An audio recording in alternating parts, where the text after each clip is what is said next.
Hello viewers, तो स्वागत है मेरे वीडियो लेक्चर सीरीज़ में। और हम लोग कर रहे हैं complete internal security course for government exam. Even की हम लोग बात करें यूपीएससी के लिए करने वाले हैं।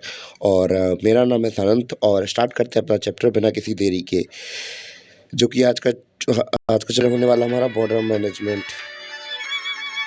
तो शुरू करते हैं अपना लेक्चर बिना किसी देरी के। तो भैया हम लोग सबसे पहले देखेंगे कि हमारे क्वेश्चन किस टाइप से में आए हैं और कौन कौन सी ईयर में कौन कौन से क्वेश्चन पूछे गए हैं। तो भैया अगर हम लोग बात करें कि ऑर्गेनाइज्ड क्राइम और नार्को टेररिज्म की बात करें तो ये 2022 और 24 में पूछे गए हैं। तो भैया काफ़ी अच्छा स्कोप होता है, मतलब काफ़ी अच्छा आप नंबर ग्रैब कर सकते हैं इंटरनल सिक्योरिटी में। तो आप लोग खुद देख सकते हैं कि कैसे कैसे कितने कितने क्वेश्चन पूछे गए हैं हमारे इंटरनल सिक्योरिटी। जैसे मैरिटाइम सिक्योरिटी की बात करें तो भैया 2022 में आया था। पायरेसी को रिलेटेड 2014 में आया था।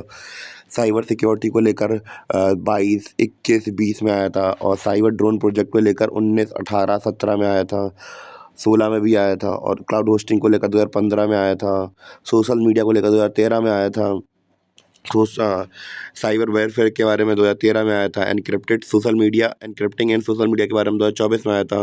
तो आप लोग देख सकते हैं कितने वैरायटी ऑफ क्वेश्चन हमसे पूछे जाते हैं एग्जाम्स में, वो भी इंटरनल सिक्योरिटी के। जैसे मनी लॉन्ड्रिंग हुई, टेररिज्म हुआ, हॉट परस्यूम हुआ, सर्जिकल स्ट्राइक हुई, नार्को टेररिज्म हुआ, external state non external state 2021 में आया था। बॉर्डर मैनेजमेंट तो सीधे सीधे पूछ दिया गया। और हम लोग बात करें security threats along border areas, Myanmar, Bangladesh and Myanmar के बारे में पूछ दिया। तो ये वाला टॉपिक तो हमारा बहुत कम ही आते हैं कि क्योंकि म्यांमार और बांग्लादेश से ज़्यादा थ्रेट्स नहीं दिखते हैं, क्योंकि पाकिस्तान और चाइना से ज़्यादा कुछ प्रॉब्लम्स होती हैं हम लोगों को बॉर्डर मैनेजमेंट करने में। तो भैया सबसे पहले अपने लेक्चर्स में उन्हीं को निपटाएंगे, बॉर्डर मैनेजमेंट से रिलेटेड। और उनके अलावा कुछ ये वाले टॉपिक्स भी हैं हमारे, जैसे कि वेरियस इंटरनल सिक्योरिटी एजेंसीज़ के बारे में। तो ऑब्वियस सी बात है, हमारा जो कोर्स सिलेबस है उससे तो पूछेंगे ही। इंटरनल सिक्योरिटी एजेंसीज़ के बारे में तो बताना पड़ेगा। ड्रग ट्रैफिकिंग के बारे में भी काफ़ी बार पूछा गया 2018 में। नॉर्थ ईस्ट इंसर्जेंसी के बारे में पूछा गया है। मॉब वायलेंस के बारे में पूछा गया। आपसा एक्ट के बारे में पूछा गया है। पर ये ज़्यादा रिपीट तो अब होने वाला नहीं। होगा भी तो हाँ, हो भी सकता है, क्योंकि अभी आस्पा एक्ट के बारे में नॉर्थ ईस्ट में इंसर्जेंसी वगैरह हुई थी। तो फिर और रिलीजियस रेशियल कम्युनिज्म देखेंगे, एविएशन सिक्योरिटी देखेंगे। तो ये सारे टॉपिक्स हम लोग करने वाले हैं अपने लेक्चर्स में। और आज का जो हमारा टॉपिक है भैया बॉर्डर मैनेजमेंट, स्टार्ट करते हैं बिना किसी देरी के। तो बेसिकली हम लोग का अभी म्यांमार के बारे में, बांग्लादेश के बारे में, भूटान और नेपाल के बारे में तो ज़्यादा फोकस नहीं करने वाले, क्योंकि भैया इनसे रिलेटेड कोई ज़्यादा प्रॉब्लम नहीं होती। प्रॉब्लम तो भैया चाइना के साथ होती है और पाकिस्तान के साथ ज़्यादा होती है। तो पहले के लेक्चर में हम लोग अपने इन्हीं को निपटाते हैं, फिर बाकी के जो बॉर्डर्स मैनेजमेंट है वो दूसरे कंट्रीज़ के साथ देखेंगे। तो अगर हम लोग बात करें कि हम लोग चाइना और पाकिस्तान को ही क्यों पढ़ने वाले हैं, तो क्योंकि बेसिकली बहुत सारे स्टूडेंट यही पूछते हैं कि क्यों नहीं पढ़ा जाता इनके बारे में ज़्यादा। तो क्योंकि मेरा टॉपिक मतलब इनके बारे में ही हम लोग स्टार्टिंग में इसलिए पढ़ने वाले हैं, क्योंकि भैया मेन हेडेक हमारी चाइना और पाकिस्तान ही है, क्योंकि भैया ये हमारे लिए हेडेक बहुत ज़्यादा खड़ी करते हैं। नेपाल से इतना प्रॉब्लम है नहीं, भूटान शांति प्रिय है, म्यांमार से भी थोड़ी बहुत होती है, तो फिर इतनी ज़्यादा प्रॉब्लम है नहीं कुछ। और बांग्लादेश में तो केवल रिफ्यूजीज़ है भैया। पर हेडेक, मेन हेडेक तो चाइना और पाकिस्तान ही है ना। तो इनसे रिलेटेड हम कुछ देखते हैं। और भैया थोड़ी बहुत इन्फॉर्मेशन मैं करंट अफेयर के बारे में भी दे दूँ कि भैया कैसे हमें जो हमारी इंटरनल सिक्योरिटी है इसको कवर करना है। तो भैया पहले मैं आपको बता दूँ कि भैया आप लोग जो मंथली मैगज़ीन होती है, वीकली मैगज़ीन होती है, इन्हें फर्स्ट सोर्स की तरह यूज़ मत करना। तो आप डेली अपना न्यूज़पेपर पढ़िए, उसमें मेनली हेडिंग सीधे-सीधे दे देते हैं कि कहाँ से क्या इश्यू है, कहाँ से आया हो। तो जितना ज़्यादा आप लोग जो फैक्चुअल इन्फॉर्मेशन है वो चाहिए गेन करें। जैसे आर्टिकल्स वगैरह होते हैं तो उसमें थोड़ा बहुत जो हमारे एडिटोरियल्स होते हैं तो उसमें थोड़ा अपना पर्सपेक्टिव डल जाता है। तो मेन जो एक्चुअल फैक्ट होते हैं तो वो अपने दिमाग में हमेशा रखिए। और जो डेली करंट अफेयर न्यूज़, जो डेली हिंदू, जैसे हिंदू हुआ या फिर दूसरे न्यूज़पेपर हुए, तो भैया इनको हमेशा सोर्स की तरह लेके चलिए। और जो मंथली न्यू मैगज़ीन्स वगैरह होती हैं तो भैया उनको एज़ अ सेकेंडरी सोर्स इस्तेमाल करिए। तो भैया कि रिवीजन के तौर पे उन्हें इस्तेमाल करिए। तो करंट अफेयर्स से रिलेटेड केवल इतना ही बोलना चाहूँगा, बस इतना ही है करंट अफेयर के बारे में तो। और एक बात और बता दूँ भैया, जो मैं अलग-अलग कंट्रीज़ के बारे में कहने वाला हूँ, तो ये मेरे कोई पर्सनल व्यूज़ नहीं हैं। तो मैंने भी जहाँ से सोर्सेज़ से स्टडीज़ वगैरह की है या फिर जो न्यूज़ चलती रहती हैं या फिर जो करंट में चलती न्यूज़पेपर में आती हैं, या फिर जो कि एक पर्सपेक्टिव होता है, ग्लोबल पर्सपेक्टिव होता है, उस पर्सपेक्टिव से चीज़ों को पेश करने की कोशिश करूँगा। और मेरा इसमें कोई पर्सनल व्यूज़ तो मैं डालने वाला हूँ नहीं। तो प्लीज़ जो भी या फिर दूसरी कंट्री के लोग हैं, तो भैया प्लीज़ ऑफ़ेंड मत होना। तो क्योंकि मैं अपने कोई पर्सनल व्यूज़ इसमें नहीं डालने वाला हूँ। ना ही मेरी कोई दिलचस्पी है कि मैं किसी कंट्री के ऊपर अपने पर्सनल व्यूज़ दूँ, या फिर अपनी कंट्री के बारे में जहाँ पे मैं रहता हूँ, या फिर दूसरी कंट्री के बारे में। तो भैया मैं केवल यहाँ पे पढ़ाने के पर्सपेक्टिव से आया हूँ, तो केवल उतनी बातें ही सीरियस ली जाएँ, और बाकी मेरे इसमें कोई पर्सनल व्यूज़ है नहीं। ना ही मेरी कोई दिलचस्पी है कि मैं अपने पर्सनल व्यूज़ किसी कंट्री के बारे में या फिर अपनी कंट्री के बारे में दूँ, या फिर दूसरी कंट्रीज़ के बारे में दूँ। सो मैं पहले ही से इसे क्लियरफ़ाई कर देना चाहता हूँ कि भैया लोग आगे चल के कहेंगे कि आप इस कंट्री के बारे में ऐसा कह रहे हैं, उस कंट्री के बारे में ऐसा कह रहे हैं। तो मेरा उसमें कोई पर्सनल व्यू नहीं होने वाले हैं, केवल मैं पढ़ाने के पर्सपेक्टिव से पढ़ा रहा हूँ। बाकी मेरा कोई उसमें कोई पर्सनल इंटरफेरेंस नहीं होने वाला है कि मैं किसी कंट्री को हेट करता हूँ या लव करता हूँ। तो बस मेरा काम है पढ़ाना, तो मैं पढ़ा रहा हूँ। ठीक है? रही बात बांग्लादेश वगैरह की, तो बांग्लादेश में वगैरह में तो वो भले ही चाहे जैसे भी स्टेटमेंट आते रहे वहाँ से कि हमारे बिना कुछ नहीं है, इंडिया हमारे बिना कुछ नहीं है। भाई साहब, इकोनॉमी बहुत पूरी तरह से डिपेंडेंट है इंडिया के ऊपर। तो भैया इतने ज़्यादा हेडेक लेने वाली बात नहीं है, चाहे वो जैसे भी स्टेटमेंट दें, या फिर कहीं से भी, चाहे नेपाल से, तो फिर ज़्यादा कुछ होता नहीं है। भूटान से भी, तो भूटान तो फिर वैसे भी काफ़ी ज़्यादा हेल्प गेन करते हैं हमसे, और फिर ज़्यादा कुछ प्रॉब्लम होने वाली भी नहीं है उनके साथ। बस मेनली हेडेक पड़ती है हमारी पाकिस्तान के साथ और चाइना के साथ, क्योंकि भैया इन्हीं को बहुत ज़्यादा दिक्कत होती है।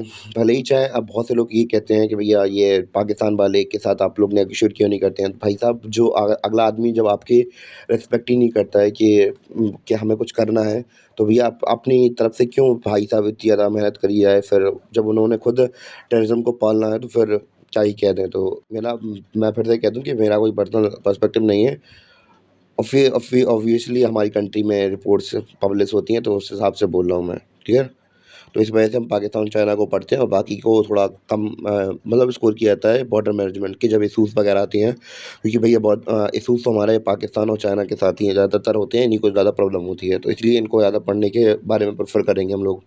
फिर भी अगर जितना हो सकेगा उतना तो बता ही दूँगा। इनके नेपाल वगैरह के बारे में कैसे-कैसे जो बेसिक इन्फॉर्मेशन होती है, वही हम लोग उनके बारे में तो फिर क्लेरिफ़ाई करेंगे। नेपाल हुआ, चाहे म्यांमार हुआ, चाहे भूटान हुआ, बांग्लादेश हुआ, पर मेनली फ़ोकस हमारा चाइना और पाकिस्तान पर रहने वाला है। मैं पहले ही डिस्कशन में बता दिया मैंने। तो बेसिकली हम लोग अभी के डिस्कशन हम लोग किसके बारे में करने वाले हैं, लाइन ऑफ कंट्रोल के बारे में। और बेसिकली आज की वीडियो में तो केवल पाकिस्तान के लाइन ऑफ कंट्रोल के बारे में ही हो पाएगा आज, और बाकी का जो बचेगा तो हम लोग कल लाइन ऑफ एक्चुअल कंट्रोल के बारे में पढ़ लेंगे। और लाइन ऑफ एक्चुअल कंट्रोल मतलब जो इंडिया और पाकिस्तान के बॉर्डर के बारे में है। Line of actual control India and China के बॉर्डर के बारे में है। तो भैया इन्हीं के बारे में समझते हैं हम लोग सबसे पहले। ठीक है? क्लियर हो गया? आई थिंक हमारा जो सिलेबस रहने वाला है, तो आई थिंक क्लियर बैठ गया होगा आपको कि हम लोग कैसे-कैसे स्टडी करने वाले हैं। क्लियर है था? तो हमारा आज का टॉपिक तो है लाइन ऑफ कंट्रोल। सबसे पहले लाइन ऑफ कंट्रोल के बारे में समझेंगे हम लोग। तो भैया सबसे पहले अगर लाइन ऑफ कंट्रोल को समझना है, तो भैया जम्मू कश्मीर के बारे में देखना ही पड़ेगा। तो फिर वहाँ पे हम लोग देखते हैं कि यहाँ पे अलग-अलग प्रकार के कल्चर के लोग रहते हैं, यानी कि बहुत ज़्यादा डाइवर्स कल्चर देखने को मिलता है। बहुत सारी लेफ्टिस्ट मीडिया उनको कहती है कि भैया यहाँ का बहुत यूनिक कल्चर है, तो भैया यहाँ पे कुछ यूनिक नहीं है, यहाँ पे बहुत ज़्यादा डाइवर्सिटी हमें देखने को मिलती है। चाहे हम लोग अगर लद्दाख साइड पे देखें, तो भैया हमें कुछ बुद्धिस्ट ओरिएंटेड पीपल मिल जाएँगे वहाँ पे, कि जो लोग बुद्धिज़्म को मानते हैं। और जम्मू में थोड़े बहुत हिंदू मिल जाएँगे, या फिर पंजाबी वगैरह मिल जाएँगे, और कश्मीर में थोड़े बहुत मुस्लिम ज़्यादा मिल जाएँगे। मेनली अगर ज़्यादातर मेनली कहा जाए, तो भैया जो मुस्लिम है वहाँ की यही मेजॉरिटी है, ठीक है? मुस्लिम्स वहाँ पे मेजॉरिटी में पाए जाते हैं। पर अगर हम लोग बात करें कि यहाँ पे कोई यूनिक कल्चर है, तो नहीं, यहाँ पे कोई यूनिक कल्चर नहीं है यहाँ पे। अगर वही हम लोग बात करें कि मेघालय साइड पे है, या फिर मेघालय साइड पे, या फिर नागालैंड वगैरह में हुआ, तो भैया उनकी यूनिक कल्चर है वो। क्योंकि भैया उधर के रूल थोड़े अलग हैं। पर अगर हम लोग जम्मू कश्मीर की बात करें, तो जम्मू कश्मीर में क्या बहुत ज़्यादा यूनिक कल्चर है? तो नहीं है, यहाँ पे बहुत ज़्यादा डाइवर्सिटी देखने को मिलती है। क्योंकि हम लोग यहाँ पे बात करें, अलग-अलग कल्चर के लोग मिलते हैं यहाँ पे, चाहे हिंदूज़ हो, चाहे मुस्लिम्स हो, चाहे पंजाबीज़ हों, या फिर बुद्धिज़्म को फ़ॉलो करने वाले हों, फिर थोड़ा बहुत अलग-अलग कल्चर के, इवन कि चाइना के थोड़े बहुत लोग मिल जाएँगे, क्योंकि बॉर्डर के पास का एरिया रहता है, ठीक है? तो थोड़ा बहुत पब्लिक तो आ ही जाती है वहाँ पे। तो एक तरीके से कह सकते हैं कि यहाँ पे कोई यूनिकनेस नहीं है, पर डाइवर्सिटी ज़्यादा है यहाँ पे, ठीक है? तो भैया अभी तक हम लोगों ने देख क्या लिया, हम लोगों ने ये समझ लिया कि कैसे-कैसे वहाँ की पॉपुलेशन थी, ठीक है? अब हम लोग समझते हैं कि भैया कि जब हमारा देश आज़ाद हुआ था, तो जब देश आज़ाद हुआ था, तो वहाँ की एडमिनिस्ट्रेशन कैसा-कैसा क्या था, कि इंडिया का कंट्रोल कैसे-कैसे था, वो समझते हैं। तो अगर एडमिनिस्ट्रेशन की बात की है, तो भैया एडमिनिस्ट्रेशन 2 पर्सपेक्टिव से बँटा हुआ था। पहला तो था ब्रिटिश इंडिया कंट्रोल में था। किसके था? ब्रिटिश इंडिया के कंट्रोल में था। ये डायरेक्टली अंग्रेज़ कंट्रोल करते थे। और दूसरा था भैया प्रिंसली स्टेट। तो भैया हमारे पास उस समय पर 500 से ज़्यादा प्रिंसली स्टेट थे। कितने थे? 500 से ज़्यादा प्रिंसली स्टेट थे। ठीक है? तो अब हम लोग बात करें कि प्रिंसली स्टेट अपना खुद का रूल तो चलाते ही चलाते थे, पर अब हम लोग बात करें ब्रिटिश इनके ऊपर ज़्यादा प्रेशर नहीं डालते थे। इन्हें इनका काम प्रिंसली स्टेट का काम केवल इतना होता था कि भैया जब ज़रूरत पड़े तो भैया हाँ यहाँ रिवोल्ट हो रही है, यहाँ जाके अपना सिपाही भेज देना, और यहाँ में इतना टैक्स दे देना, यहाँ उतना टैक्स दे देना। तो ऐसे करके स्मूथली जब भी इन्हें ज़रूरत पड़ती ब्रिटिश को, तो भैया वो इनका इस्तेमाल कर लेते प्रिंसली स्टेट का, और उन्होंने कह दिया भैया आपको जैसा रूल करना हो तो वैसा रूल कर लो, तो कोई दिक्कत नहीं थी। तो मेनली ये इनडायरेक्टली किसके कंट्रोल में थे? ब्रिटिश क्राउन के कंट्रोल में थे। इनडायरेक्टली कौन? प्रिंसली स्टेट हमारे इनडायरेक्टली थे, पर डायरेक्टली तो ब्रिटिश इंडिया, तो फिर जो ब्रिटिश अधिकारी शासन कर रहे थे वो तो फिर अंग्रेज़ों का कहना मान ही रहे थे, और जो प्रिंसली स्टेट थे तो भैया वो ब्रिटिश क्राउन का कहना मान ले रहे थे। मतलब इनडायरेक्टली तरीके से, एक तरीके से उनका रूल थोड़ा बहुत चलता था, थोड़ा बहुत ब्रिटिश क्राउन का मान लेते थे। तो ये सीन चल रहा था। तो अब जो हम लोग बात करें कि जब हमारी मतलब जब हमें आज़ादी मिली, तो भैया ऐसा कुछ सीन चल रहा था। तो अगर हम लोग बात करें कि जब हमारा देश आज़ाद हुआ, तो कैसे-कैसे अब चीज़ें हम लोग के हाथ में आई, तो भैया जो ब्रिटिश इंडिया था, यानी कि ब्रिटिशर्स थे, तो भैया जहाँ-जहाँ उनकी टेरिटरीज़ थी, तो भैया उन्होंने कह दिया कि भैया इलेक्शन करवा लो और गवर्नमेंट अपनी बना लो, ठीक है। अब भैया अब बचे जो प्रिंसली स्टेट, उनका क्या होना था? उनके पास भैया बची 3 ऑप्शन बचे। क्या बचे? 3 ऑप्शन बचे। तो भैया सबसे पहला ऑप्शन उनके पास क्या था? जो ब्रिटिश इंडिया थे, तो वो तो भैया फिर सीधे इलेक्शन करवा लो, गवर्नमेंट बना लो, और प्रिंसली स्टेट में क्या था कि भैया इंडिया जॉइन कर लो। क्या कर लो? उनके पास चॉइस थी, signing off instrument of succession, अपना साइन कर लो और बस इंडिया में विलय हो जाओ, मतलब मिल जाओ जाके। दूसरा ऑप्शन उनके पास था कि भैया पाकिस्तान ज्वाइन कर लो। तीसरा था इंडिपेंडेंट कर लो। तो 3 ऑप्शन थे। अब भैया सबसे सबसे ज़रूरी और सबसे क़ायदेमंद काम किसके पास में है? सबसे कायदे वाला काम किया है भैया भारत देश में, किसी ने किया हो चाहे ना किया हो भैया, हमारे सरदार वल्लभ भाई पटेल ने बहुत बढ़िया काम किया। तो भैया इन्हीं के पास ड्यूटी थी, इनके पास बहुत भारी काम था। क्या भारी काम था कि इनके पास ये काम था कि भैया इंडिया के अलग-अलग स्टेट्स के जे हमारे पास जितनी भी प्रिंसली स्टेट थे, जिनका अहम, इनके रियासतें तो छोटी थी, पर इनके अहम बहुत बड़े-बड़े थे। हम ये हैं, हम वो हैं। तो भैया अब इनका सरदार वल्लभ भाई पटेल का काम था कि भैया जाओ और इन हमारे ये इतने सारे 500 से ज़्यादा प्रिंसली स्टेट हैं भैया, इनसे कैसे भी करके इंडिया के अंदर इन्हें जॉइन करवाओ। तो भैया हमारे सरदार वल्लभ भाई पटेल गए जॉइन कराने। तो भैया हमारे सरदार वल्लभ भाई पटेल गए, अलग-अलग राज्यों के पास, रियासतों के पास गए, और उनसे कहा कि भैया अगर आप लोग हमारे इंडिया के अंदर जॉइन होते हैं, तो भैया हम आपको मंथली पेंशन दे देंगे, ठीक है। तो पर सब लोग तो मान गए, कुछ लोग तो मान गए, कुछ लोगों ने पाकिस्तान जॉइन कर लिया, कुछ लोग मान गए, तो उन्हें मंथली पेंशन मिलने लगी। और हम लोग बात करें, कुछ रियासतें ऐसी थीं जो कि बिल्कुल उनकी बात नहीं मानी उन्होंने, जैसे कि कश्मीर हुई या फिर हैदराबाद हुई। अगर हम लोग हैदराबाद की बात करें, तो भैया निज़ाम थे, वो तो पाकिस्तान में शामिल होना चाहते थे। तो अगर इंडिया के मैप की बात करें, पहले मैं मैप निकाल लूँ। तो इंडिया की मैप की बात करें, तो भैया पूरे इतना पूरा ये इंडिया है, बीच में पाकिस्तान कहाँ से आ जाएगा भैया? तो भैया उन्होंने कहा कि भैया ये तो कैंसर की तरह है पेट में, कि भैया पूरा हमारा इंडिया और बीच में ये पाकिस्तान, तो भैया बहुत दिक्कत नहीं हो जाएगी सिक्योरिटी के बेसिस पे, बॉर्डर के मैनेजमेंट की बेसिस पे हमें बहुत ज़्यादा दिक्कत नहीं हो जाएगी। तो भैया अब बीच में हम लोग पाकिस्तान तो रख नहीं सकते थे, तो अब दिमाग तो लगाना ही था। और दूसरे थे हमारे कौन? दूसरे थे भैया हमारे राजा।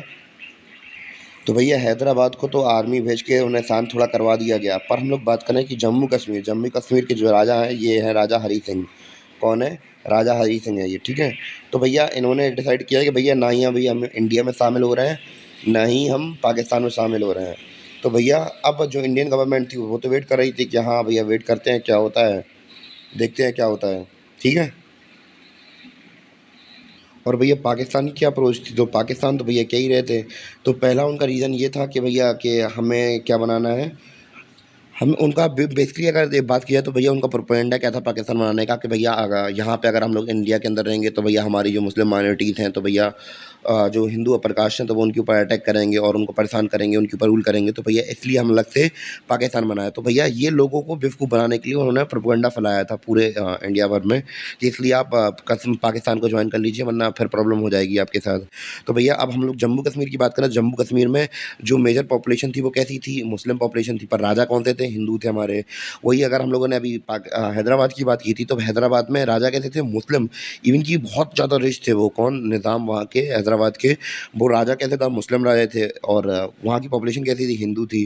तो भैया उन्होंने कहा कि भैया दोनों जगह अप्रोच करके देखते हैं। पाकिस्तान ने सोचा कि भैया पहला रीज़न तो यही दे देंगे कि भैया ऑब्वियस सी बात है कि ऑब्वियस सी बात है कि हम लोग अलग से अपनी मतलब हम लोग अलग से प्योर रेस बनाना चाहते हैं कि अपने इस्लाम हो, वहाँ पर अपने रिलीजन को प्रोटेक्ट करना चाहते हैं, इसलिए हमने पाकिस्तान बनाया है। तो आप लोग यहाँ पे आके ज्वाइन कर जाइए, क्योंकि अगर कश्मीर की बात करें तो कश्मीर की ओवरऑल पॉपुलेशन हम लोग, अभी हमने बात की थी कि मेजोरिटी पॉपुलेशन किसी थी? मेजोरिटी पॉपुलेशन हमारी मुस्लिम थी। तो भैया इसलिए यहाँ पे हाथ मार रहे थे वो लोग, और निज़ाम तो भैया वहाँ के हैदराबाद के निज़ाम खुद मुस्लिम थे, और वो खुद पाकिस्तान में शामिल होना चाहते। तो भैया इन्होंने सोचा कि पाकिस्तान वालों ने सोचा कि भैया कैसे भी करके इन्हें मनवा ले आके। तो भैया ये ट्राई चल रही थी। तो कैसे भी करके निज़ाम को तो शांत करवा दिया गया सरदार वल्लभ भाई पटेल के द्वारा, आर्मी के द्वारा, पर वो फरार हो गए, वहाँ पे चले गए।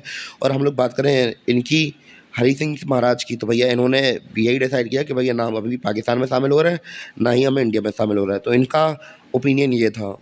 ठीक है?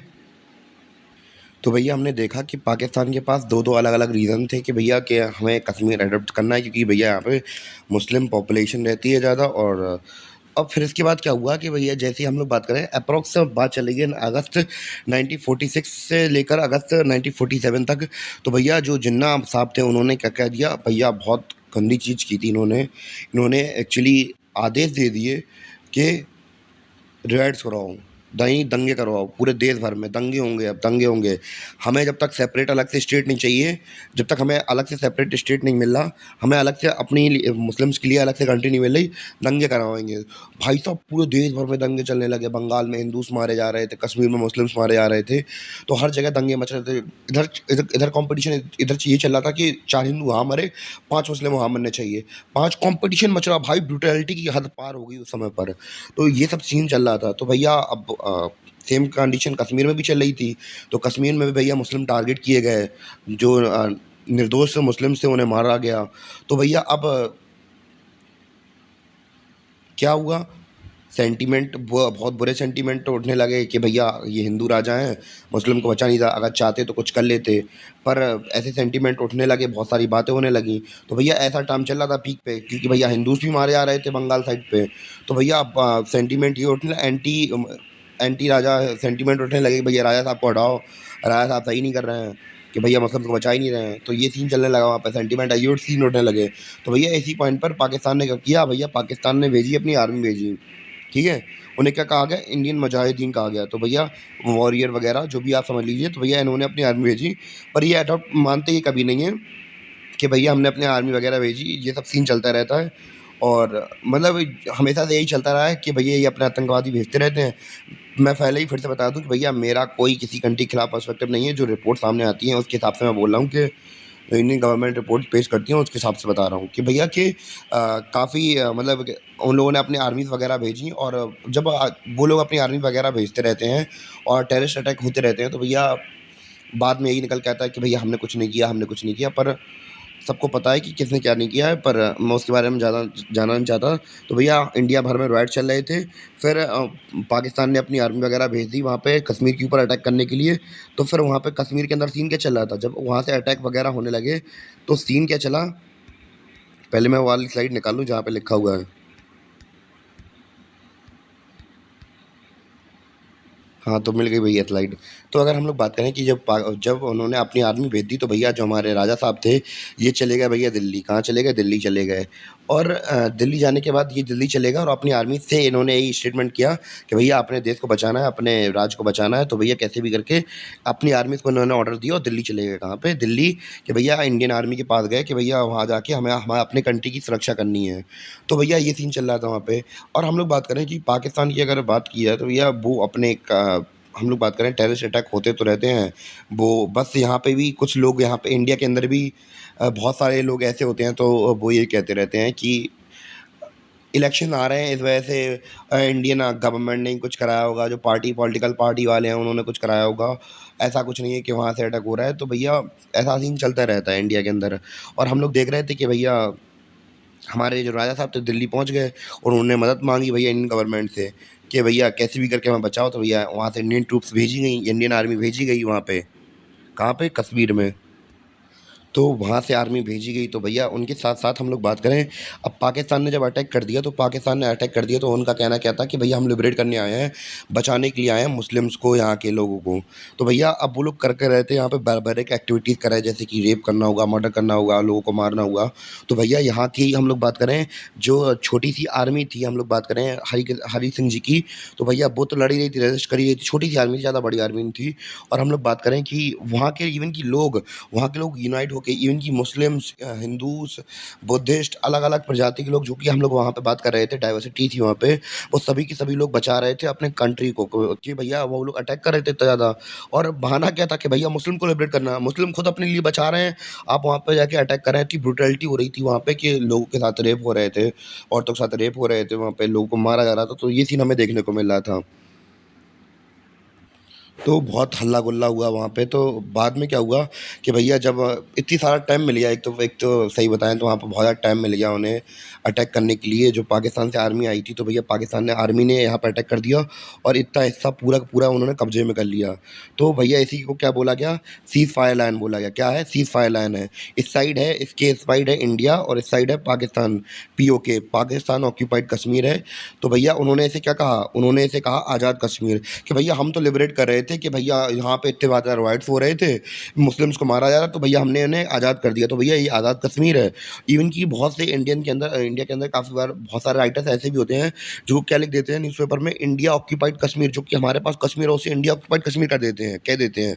तो भैया हमने कोई ऑक्यूपाइड वगैरह नहीं किया, ये जहाँ भी लिख जाए तो समझ लेना कि भैया खराब आदमी है वो, और खराब बात लिखी है कि इंडिया ने कोई ऑक्यूपाइड नहीं किया था, वहाँ के राजा खुद आके उन्होंने साइन किया था कंसेंट से अपने। ठीक है? तो फिर कोई कोई अगर कह दे कहीं लिखा हुआ मिल जाए इंडिया ऑक्यूपाइड कश्मीर है, तो भैया इंडिया ऑक्यूपाइड कश्मीर नहीं है। उन्होंने तो इसे आज़ाद कश्मीर कह दिया, तो पर भैया आज़ाद किससे करा रहे हैं आप? वहाँ के लोग तो आराम से जी रहे हैं। और इंडिया की बात इंडियन कश्मीर की बात किया है, भैया आराम से लोग कर रहे हैं, अपना धंधा पानी कर रहे हैं, तो भैया किससे आज़ाद करा रहे थे आप? तो ये सीन हमें देखने को मिला। और ये लाइन भैया एलओसी लाइन, तब एलओसी लाइन नहीं कही गई थी। जब 1947 की बात कर रहा हूँ, तब ये इसे एलओसी लाइन नहीं कहा गया था। तब इसे क्या कहा जाता था? सीज़ फायर लाइन कहा जाता था। क्या कहा जाता था? सीज़ फायर लाइन कहा जाता था इसको। तो भैया हमने सीज़ फायर की बात तो कर ली। ये भैया सीज़ फायर करवाई किसने थी? हम लोग ये भी समझते हैं। तो ये सीज़ फायर लाइन करवाई गई थी भैया, हम लोगों ने एक गलती कर दी थी उस समय पर कि हम लोग इंडिया का जो मुद्दा था, कश्मीर वाला मुद्दा था, भैया हम यूएन में लेके चले गए। अब यूएन में लेके चले गए, तो भैया वहाँ की पॉलिटिक्स भी समझना ज़रूरी था कि भैया उस समय पर उधर की पॉलिटिक्स ने पाकिस्तान का साथ क्यों दिया? सीज़ फायर क्यों करवाया? और कोई पर्टिकुलर एक्शन क्यों नहीं किया गया? इंडिया का सपोर्ट क्यों नहीं किया? इसको समझने के लिए पहले हमें उस समय की इंटरनेशनल पॉलिटिक्स समझना ज़रूरी है। क्या समझना ज़रूरी है? उस समय की पॉलिटिक्स कैसे-कैसे वहाँ पे वर्क कर रही थी, उधर की कंडीशन समझना ज़रूरी है, क्यों उन्होंने हमारा साथ ना देकर पाकिस्तान का साथ दिया था। तो भैया वर्ल्ड पॉलिटिक्स का सिनेरियो कुछ इस प्रकार चल रहा था। तो जैसे कि हमें पता है कि 1945 में हमारी जो सेकंड वर्ल्ड वॉर थी वो हुई थी ख़त्म। और हम लोग बात करें कि 1950 से लेकर 1991 तक हमारा क्या चल रहा था? कोल्ड वॉर चल रहा था। किसके बीच में? हम लोग बात करें, पूरी दुनिया 2 मिलिट्री ब्लॉक्स में बटी हुई थी। एक तरीके से कहा जाए तो भैया एक तो थे नेटो वाले। नेटो को लीड कर रहा था कौन? यूएसए लीड कर रहा था। और ये कंट्री थी कैसी? कैपिटलिज्म वाली। कैसी कंट्री थी? कैपिटलिज्म, यानी कि पूंजीवाद। पूंजीवाद की कंट्री थी ये, ठीक है। और दूसरी हम लोग बात करें, दूसरे पार्टी में कौन था? दूसरा मिलिट्री ब्लॉक कौन सा था? वॉरशो। इसको लीड कर रहा था कौन? यूएसएसआर। तो भैया यूएसएसआर सपोर्ट करता था सोशलिज्म या कम्युनिज्म को। तो सोशलिज्म के अंदर क्या होता है कि भैया जितनी भी हम लोग बात करें, किसी भी कंट्री का रिसोर्सेज है, उसको कंट्रोल कौन करता है? स्टेट कंट्रोल करता है, यानी कि गवर्नमेंट वहाँ की कंट्रोल करती है। तो अब यहाँ पे एक तरीके से कहा जाए तो भैया 2 कंट्रीज़ या 2 मिलिट्री ब्लॉक्स के बीच में प्रॉब्लम नहीं चल रही थी। ये लड़ाई थी 2 आइडियोलॉजी के बीच की। तो कैपिटलिज़्म और सोशलिज़्म की लड़ाई चल रही थी ये। और कब तक चलती रही? 1991 तक चलती रही। तो भैया अगर हम लोग इंडिया की बात करें, तो भैया इंडिया किसको फॉलो करता था? अब इंडिया की कुछ दिक्कत थी यूएसए के साथ। क्यों दिक्कत थी? क्योंकि भैया जो इंडिया का स्टार्टिंग से ही अगर हम लोग बात करें, जैसे ही हम लोग आज़ाद हुए, तो इंडिया का थोड़ा बहुत झुकाव किसकी तरफ था? सोशलिज्म की तरफ झुकाव ज़्यादा था। इस वजह से थोड़ी डायरेक्ट प्रॉब्लम थी किसकी? यूएसए की इंडिया के साथ। और हम लोग बात करें पाकिस्तान का क्या था सीन था, तो पाकिस्तान का सीन ये था कि पाकिस्तान ने हाल-फिलहाल भैया सेंटो जॉइन कर लिया था।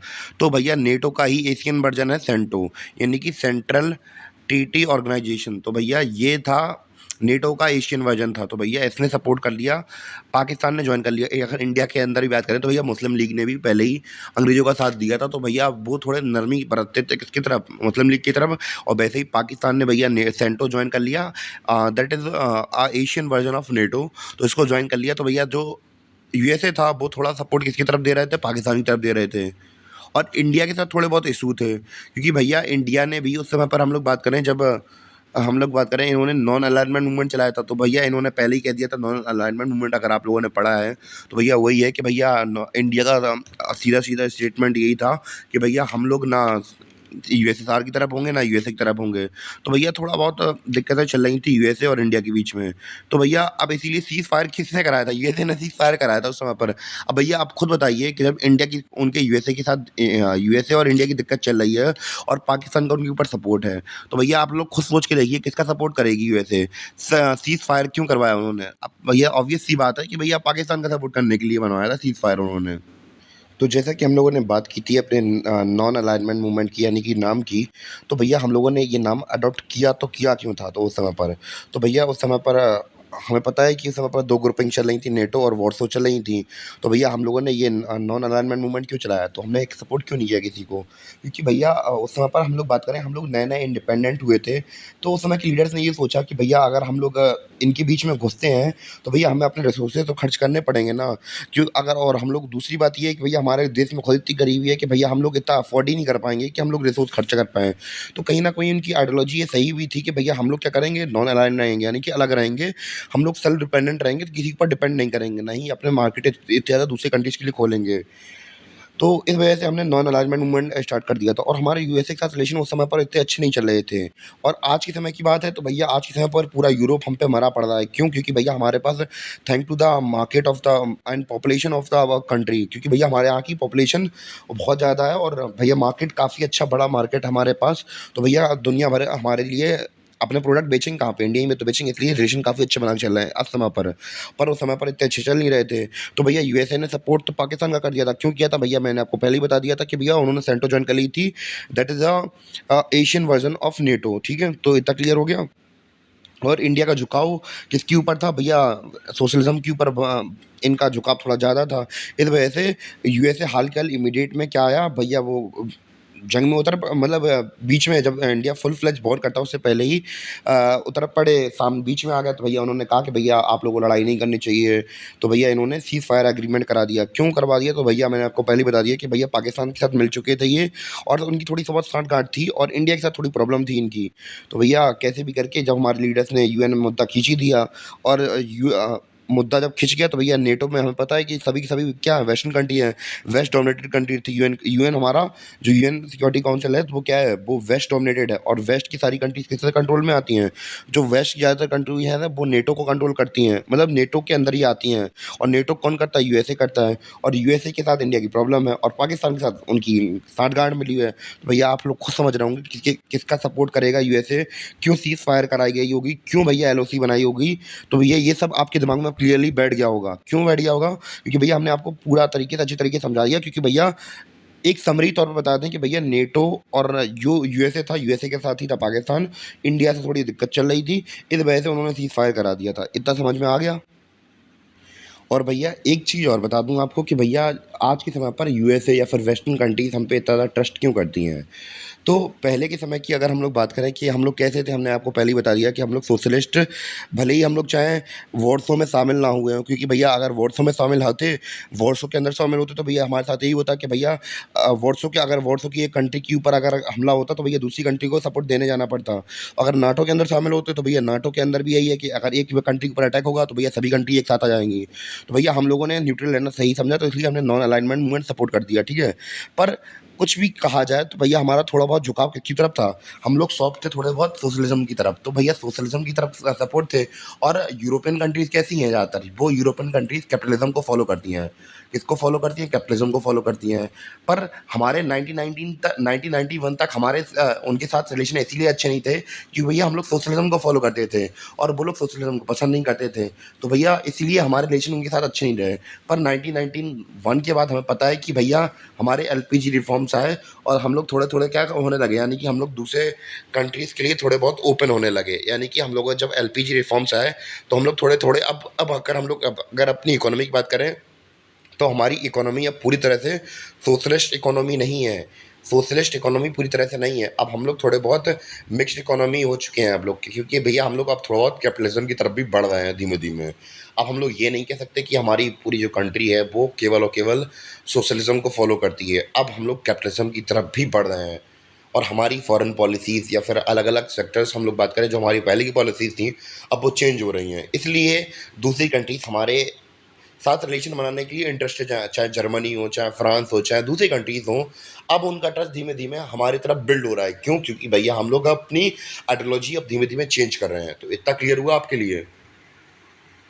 तो भैया अब लास्ट में हुआ क्या कि जब भैया इतनी सब हल्ला-गुल्ला हो गया सब कुछ, तो भैया यूएन ने एक सॉल्यूशन दिया। यूएन ने सॉल्यूशन क्या दिया? यूएन ने सॉल्यूशन दिया, सीज़ फायर एग्रीमेंट तो हो गया भैया कि भैया सीज़ फायर कर लो। अब भैया अपनी जो एरिया है वो डीमिलिटराइज़ कर लो और वोट कंडक्ट करवा लो भैया, जिसके साइड वो कश्मीर जाना चाहती है, तो भैया उसके साइड वोटिंग वगैरह करा लो। तो भैया उसी हिसाब से वो कर लो। तो भैया पाकिस्तान था उसने कभी वो माना ही नहीं और अभी तक वो हमारी जो सीज़ फायर लाइन थी, एलओसी थी, अभी तक वो वहीं पे एग्री हुई पड़ी है, वहीं पे अभी मैटर डला हुआ है। तो अभी तक हमने ये समझ लिया कि भैया सीज़ फायर हो चुकी थी इंडिया और पाकिस्तान के बीच में, और किसने कराई थी? यूएसए ने कराई थी। अभी मैं आपको फिर से क्लेरिफ़ाई कर दूँ कि भैया सीज़ फायर लाइन है भई इसका नाम। अभी इसका नाम लाइन ऑफ कंट्रोल नाम नहीं है इसका, लाइन ऑफ कंट्रोल नाम पड़ेगा इसका बाद में। इसको हम लोग समझते हैं आगे। तो भैया अभी इसका नाम क्या है? अभी इसका नाम है सीज़ फायर लाइन इसका नाम है। सीज़ मतलब रोकना और फायर मतलब वही चलती है, वहाँ गोलियाँ वगैरह चलती हैं, उसको रोकना। ठीक है? तो अब कब हुई?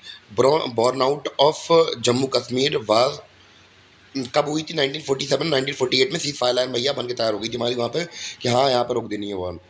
फिर उसके बाद 1965 में वॉर हुई हमारी इंडिया और पाकिस्तान की। फिर उसको हम लोग अपने आगे के लेक्चर में समझेंगे। फिर भैया कब हुई? 1971 में आई हमारे पास का क्या आया? Bangladesh liberation war. तो भैया पता है कि भैया हमारे शेख मोनिक शॉ और इंदिरा गांधी का प्लान बनाया। उन्होंने कहा भैया लिबरेशन चाहिए बांग्लादेश में, अब हमें चाहिए क्या?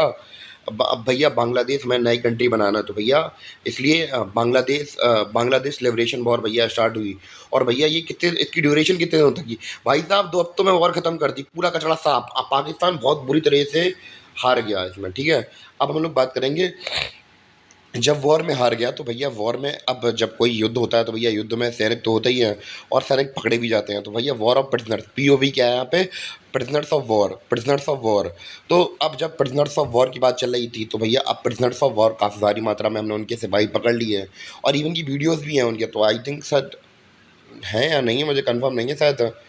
हाँ, तो कन वीडियोज़ की हटा दीजिए बात। तो प्रिज़नर्स ऑफ वॉर्स हमने उनके काफ़ी सारे पकड़ लिए हैं। तो भैया अब वॉर तो हमने ऐसा नहीं था कि उनके साथ बहुत बुरी तरीके से ट्रीट किया हो। खाने की फैसिलिटीज़, हेल्थ फैसिलिटीज़ अच्छी खासी दे रहे थे हम उनमें। पर उस समय पे हम लोग बात करें कि हमारे पास इतना पैसा एवरेज इंडियन उस समय पर खाना नहीं खा पा रहा था। अगर मैं उस समय 1971 की बात कर रहा हूँ, उस समय पर हम एक क्या थे? बहुत गरीब देश थे। कैसे देश थे? बहुत गरीब थे। अभी कंडीशन चाहे चेंज हो गई हो, चाहे हम लोग अभी चौथे नंबर पे ग्लोबल लेवल पर इकोनॉमी बन चुके हों। आज के दिन मैंने सही बताऊँ न्यूज़ देखी थी। हाँ, तो चौथे नंबर पे हम लोग इकोनॉमिक पावर बन चुके हैं। वर्ल्ड की चौथी लार्जेस्ट इकोनॉमिक पावर हम लोग बन चुके हैं। पर उस समय की बात और कुछ थी। हम लोग समय पर हम लोग बहुत गरीब थे। इवन कि हमारा एवरेज इंडियन एक पेट भर के समय खाना नहीं खा पा रहा था। तो फिर अब भैया सरकार के लिए बहुत मुश्किल पड़ रही थी कि भैया ये प्रिजनर्स ऑफ वॉर के लिए हम लोग जो फैसिलिटीज़ दे रहे हैं, उस समय पर हमारे लिए अफोर्डेबल नहीं थी। इवन कि हमें पता है उस समय पर 1971 के टाइम पे हम लोग किससे? यूएसए से खाना मँगवाते थे, इम्पोर्ट करवाते थे हम खाना। भले ही आज की कंडीशन चाहे जैसी हो, हम लोग इवन कि अब तो यूएसए को एक्सपोर्ट करते हैं खाना, पर उस समय पर हम लोग बहुत गरीब देश थे और उस समय पर हम लोग अमेरिका से खाना मँगवाते थे। तो भैया उस समय पर जब हम लोगों ने पाकिस्तान को हरा दिया, मुँह तोड़ जवाब दिया पाकिस्तान को। और अब पाकिस्तान का सपोर्ट कौन-कौन कर रहा था? चाइना कर रहा था, यूएसए कर रहा था, यूके कर रहा था, सब उसका सपोर्ट कर रहे थे। तो एक तरीके से यूएसए के ऊपर थप्पड़ जैसा नहीं पड़ा उनके ऊपर के, मतलब एक बुरा नहीं कह रहा मैं किसी को, पर एक बुरा झटका नहीं लगा उन्हें? कि भैया कि आप एक सोशलिस्ट कंट्री, ये कौन सी कंट्री थी? कैपिटलिस्ट कंट्री थी। कि एक सोशलिस्ट कंट्री ने कैसे इन्हें बहुत बुरी तरीके से हरा दिया। एक एक हल्का सा, क्योंकि पाकिस्तान को सपोर्ट कर रहे थे यूएसए, और पाकिस्तान का हारना मतलब यूएसए का हारना। तो एक तरीके से उनको झटका नहीं लगा कि हाँ भाई इसने हमें हरा दिया? तो एक तरीके से उन्हें भैया बहुत बुरा लगा कि हाँ ऐसा है, हाय इसने हमें कैसे हरा दिया, तो ये सारा सीन चल रहा था। तो कैसे भी करके ये वाला हमारा रेवोल्यूशन वॉर निपटा। तो भैया जब प्रिजनर्स ऑफ वॉर हमारे पास इकट्ठे हो गए, तो भैया अब इमीडिएटली भैया समझौता तो होना था भैया। जब कोई वॉर खत्म होती है तो भैया वॉर खत्म होने के बाद समझौता वगैरह तो होता है। तो उस समय पर हम लोग बात करें, शिमला कॉन्फ्रेंस हुई। क्या हुई? शिमला कॉन्फ्रेंस हुई कि भैया शिमला में आइए, पाकिस्तान वाले आएंगे और इंडिया वाले आएंगे और मीटिंग करेंगे। इतना क्लियर है? तो भैया शिमला कॉन्फ्रेंस के अंदर जुल्फ़िकार अली भुट्टो को बुलाया गया और इंडिया से गई हमारी इंदिरा गांधी। तो भैया इनके बीच में एग्रीमेंट तो हुआ कि भैया आओ कॉन्फ्रेंस करते हैं। भुट्टो साहब और हमारी गांधी मैडम के बीच में डील वगैरह हुई। तो भैया इन्होंने कहा कि भैया आपको प्रिजनर्स ऑफ वॉर नहीं चाहिए हैं, तो भैया हमारे पास आपके प्रिजनर्स ऑफ वॉर हैं। तो भैया इन्होंने इनके क्या रिप्लाई आया, इनका ये रिप्लाई आया, भाई साहब हम लोग तो वॉर हार चुके हैं, अब भैया इनका हम लोग क्या करेंगे। इवन कि उन्होंने वहाँ के सोल्जर्स की लाशों तक को लेने के लिए मना कर दिया, और जितने प्रिजनर्स ऑफ वॉर थे, रख लो भैया अपने पास, रख लो, हमें नहीं चाहिए, रख लो, जो करना हो दिखाई दे सो करो। सो इसलिए अब भैया अब हमारे ऊपर भी प्रेशर पड़ रहा था, गवर्नमेंट के ऊपर भी प्रेशर पड़ रहा था कि भैया, और हमने जैसे अभी बात की कि भैया उस समय पर आप यहाँ के एवरेज आदमी के पास खाना खाने के लिए पैसा नहीं है। तो भैया उस समय पे हम लोग इतने सारे प्रिजनर्स ऑफ वॉर को खाना कहाँ से खिलाएं भैया। तो भैया बहुत प्रेशर पड़ रहा था गवर्नमेंट के ऊपर भी। भले ही हम लोग बात करें कि उस समय पर हमारे पास, सोच के देखिए कितनी खराब कंडीशन थी इंडिया की, कि उस समय पर हम लोग के लिए खाना एक एवरेज इंडियन पेट भर के खाना नहीं खा पा रहा था। आज के फिर बाद में भले ही चाहे हमने ग्रीन रेवोल्यूशन है उसके जस्ट बाद ही ग्रीन रेवोल्यूशन स्टार्ट कर दिया, एक्सपोर्ट करने लगे हों। पर उस समय की बात तो ये थी कि भैया अपना एवरेज अपना खुद का आदमी नहीं कर पा रहा, तो भैया प्रिजनर्स ऑफ वॉर को खाना कहाँ से खिलाएं। तो भैया अब पॉलिटिकल एजेंडा भी बनने लगा भैया, कि भैया अपने इंडियंस के लिए भैया खाना खाने के लिए पैसे नहीं है, तुम भैया विदेशियों को, पाकिस्तानियों को खाना खिला रहे हो भैया, जिन्होंने हमारे ऊपर अटैक किया। तो भैया बहुत डिबेट होने लगी, बहुत बैकलैश मिलने लगा गवर्नमेंट को।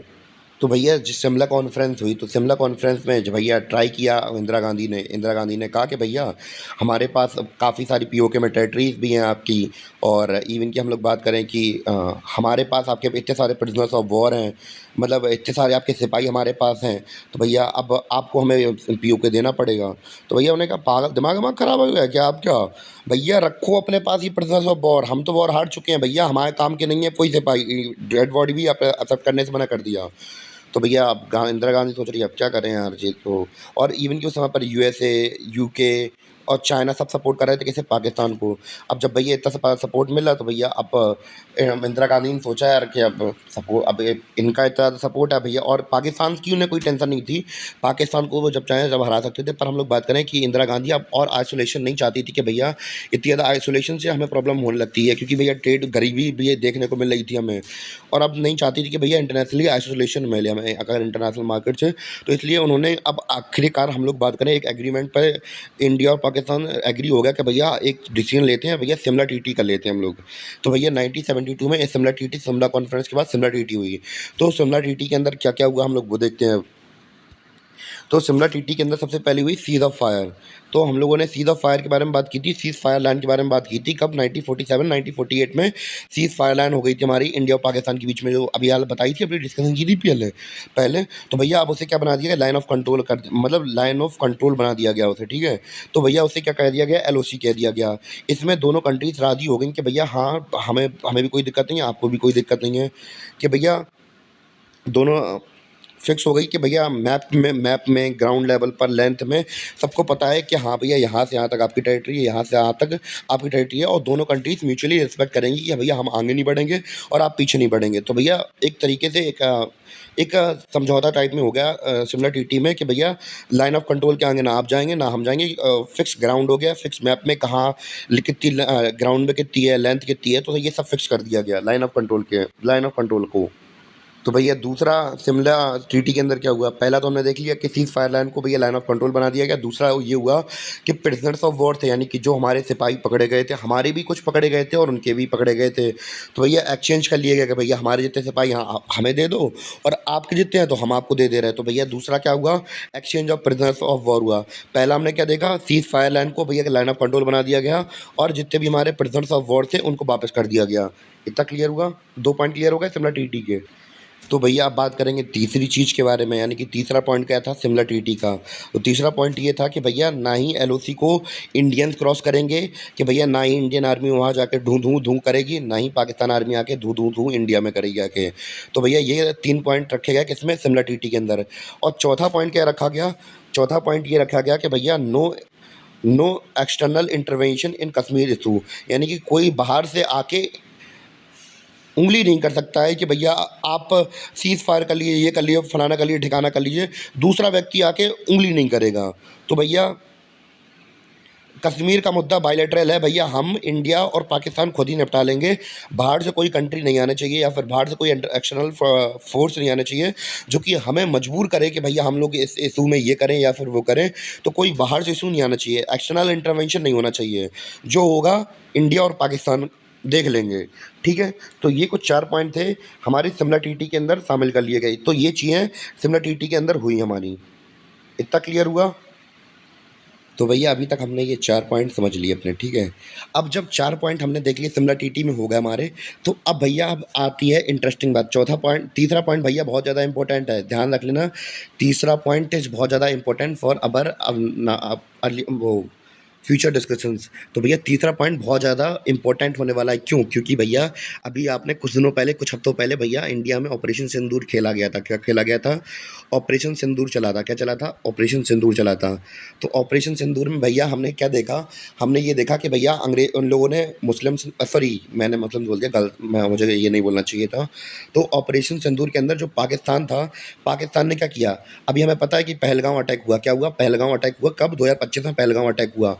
तो जब पहलगाम में 2025 में अटैक हुआ तो भैया इंडिया ने क्या किया था? इंडस वाटर ट्रीटी, जो इंडस नदी का पानी जाता था पाकिस्तान में, रोक दिया गया भैया। इंडस वाटर ट्रीटी को ब्रेक कर दिया। तो भैया पाकिस्तान वाले को, अच्छा भैया तो हमारे साथ इंडस वाटर ट्रीटी को तुम रोकोगे, तो भैया हम तुम्हारे साथ, तुमने जैसा किया हम वैसा करेंगे, टिट फॉर टैट करेंगे। तो भैया इन्होंने क्या किया? पाकिस्तान ने क्या किया कि शिमला ट्रीटी को भैया तोड़ दिया। क्या कर दिया? तो भैया तुम ये वाली ट्रीटी तोड़ रहे हो तो हम ये वाली शिमला ट्रीटी तोड़ दे रहे हैं। पर भैया इन्हें पता नहीं था भैया आप खेला हो जाएगा। तो भैया जब इंडियन लोगों ने हमारी इंडस वो शिमला ट्रीटी तोड़ दी, तो अभी यार हमने आपको थर्ड पॉइंट बताया कि भैया जब शिमला टीटी टूट जाएगी तो भैया क्या होगा? जब शिमला टीटी हमारी टूटेगी तो भैया अब जो तीसरा पॉइंट था कि भैया ना ही इंडियन आर्मी, तो शिमला टीटी के अंदर तीसरा पॉइंट हमने क्या देखा था? ना ही इंडियन आर्मी और ना ही पाकिस्तान आर्मी एक दूसरे को एलओसी को क्रॉस कर सकते हैं। तो भैया जब शिमला टीटी हमारी पाकिस्तान ने तोड़ दी तो भैया हम लोग क्या करेंगे? ऑपरेशन सिंदूर करेंगे हम।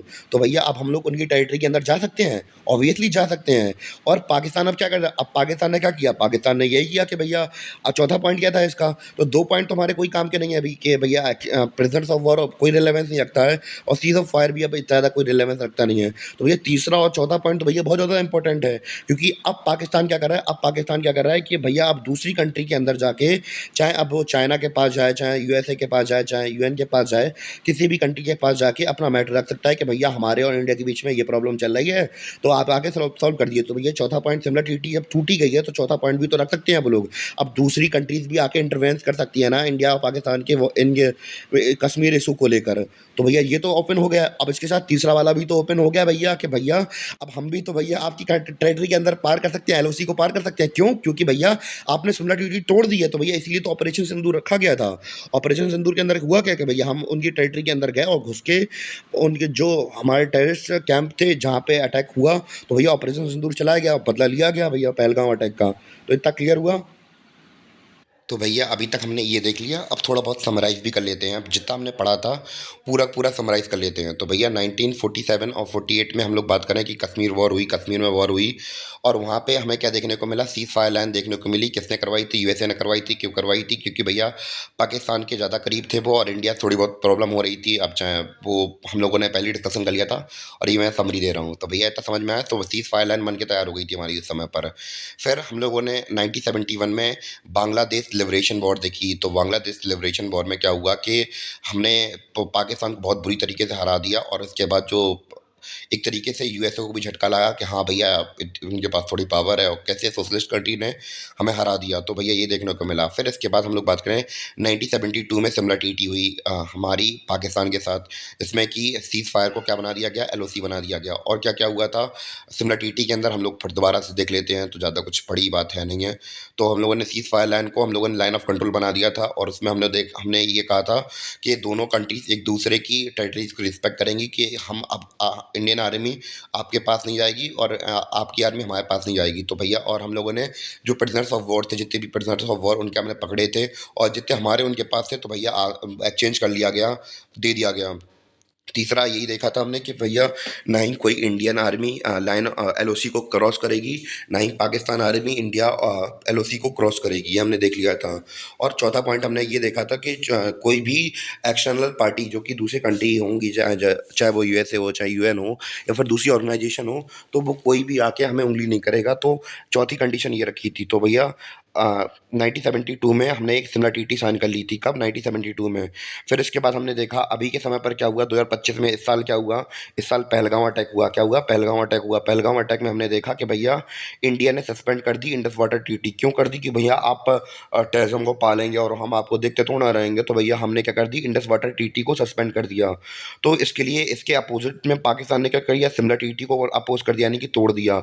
अब जब सिमला ट्रीटी को अपोज कर दिया तो भैया हमने देखा कि भैया अब जब शिमला टीटी हमारी कैंसिल हो गई है, तो भैया अब हम अटैक कर सकते हैं कहाँ पे?